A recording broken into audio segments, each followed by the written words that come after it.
Thank you, Mary and Terry. Some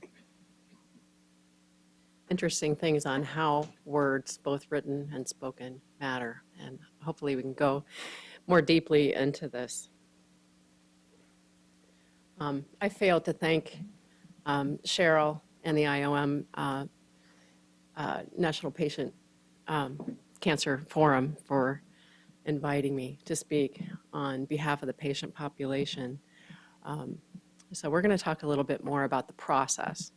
And it is a process, not just a form, as we've indicated. I'm not using the right one. There we go. So as someone who is reviewing informed consents, especially from the cooperative group standpoint as part of the NCI CRB, at first I was very, very disappointed in the revised template. And I would talk to the advocates that I knew, I would talk to the ethicists I knew, I would talk to the other people who were in those working groups. And all of them expressed dismay as well as why this didn't get much shorter, as to why we basically have the same form that we had before, that there wasn't a big change. You know, this is 2014. We're using basically the same format of informed consent as we did in 1995 and even before. But there were some things that I was, I wouldn't say excited, but I was encouraged to see. And that the side effects, as Mary mentioned, are easier to find because of the box structure in the template. Things have become a bit more patient-centered as the segments are asked as questions. Why is this study being done, for example? And the overall flow of the document seems more like a conversation than it did before. But problems remain. The document remains too long and too overwhelming. Readability levels, as Mary and Terry both touched upon, or simple language, they vary greatly, or they're not used at all. So you have people who are writing the parts that go into the template who you know, are very good at getting this into simple language, very good at making this patient-friendly, and then you have folks that seem to not be able to do it at all. The person reviewing the document with the potential patient or participant varies greatly as well.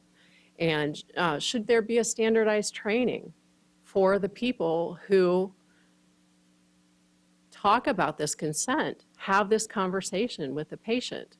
My understanding, and you can all correct me if I'm wrong, is that you are appointed by the PI, but you have to have OHRP training. That is the only stipulation for people consenting. So basically, I could consent somebody because I've had that training. I would not feel comfortable at all in that situation, but there might be somebody who does, who's not actually understanding exactly what this process is. And should we check for patient understanding? I have the privilege at The Ohio State University working with their cancer center when they were doing phase 1 gene therapy transfer trials. And they wanted a third party to go in to make sure that patients understood their rights and responsibility as a clinical trial participant.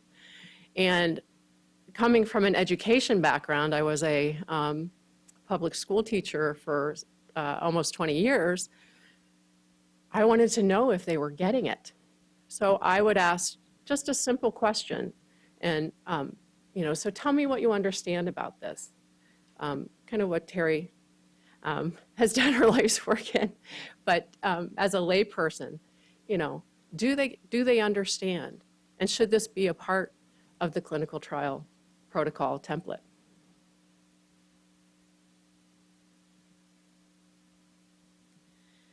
Okay, so this is an example. Well, the picture shows what I like the European definition of the FAT form here. Definitely looks is a little more descriptive. But many informed consent documents have become too long and complex and do not provide a sound basis for informed consent decision making. And this is the problem that the NCI defined when they first started these working groups to change the template. But the recommendations can be troublesome as well. So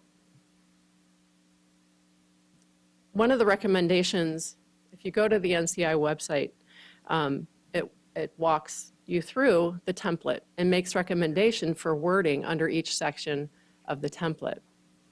So they say that, and this is from that website, the consent form should be clearly and simply explain the purpose of the research study and state why the potential research participant is eligible to enroll.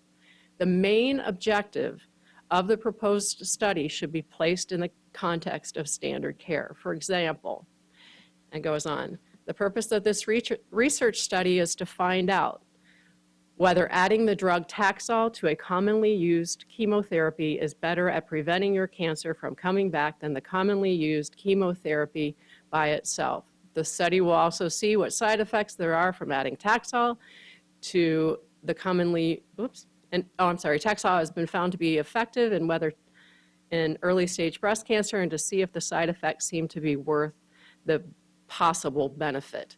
So this is the proposed wording that they give to tell patients. So I did a Flesch-Kincaid run through on this. This is written at a college sophomore level.